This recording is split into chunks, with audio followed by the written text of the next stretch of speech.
Keso at sardinas na dilatang bola bola.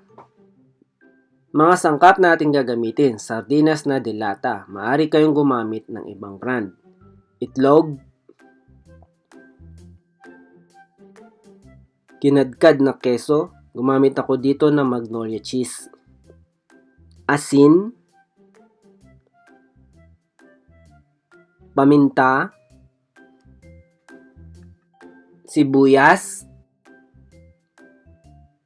gatas, tinapay. Maaari kayong gumamit ng mga tinapay na natira upang huwag itapon. Hatiin sa maliliit na parte ang tinapay. Ilagay sa Tupperware ang tinapay o sa mixing bowl. Ihalo ang gatas. Dudurugin natin ang tinapay.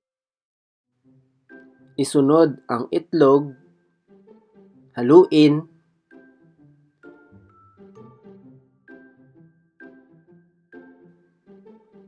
Ilagay ang asin, paminta, keso, at sardinas na dilata.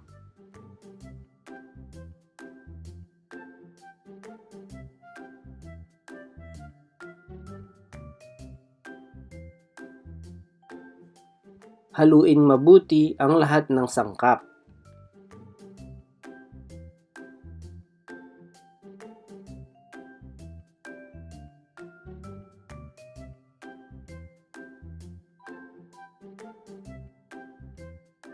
Bilugin ang isdang bola bola.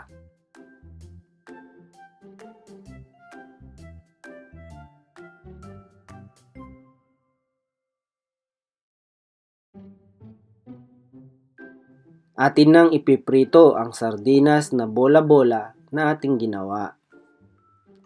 Prituhin natin ang ating bola bola hanggang maging golden brown ang kanyang kulay.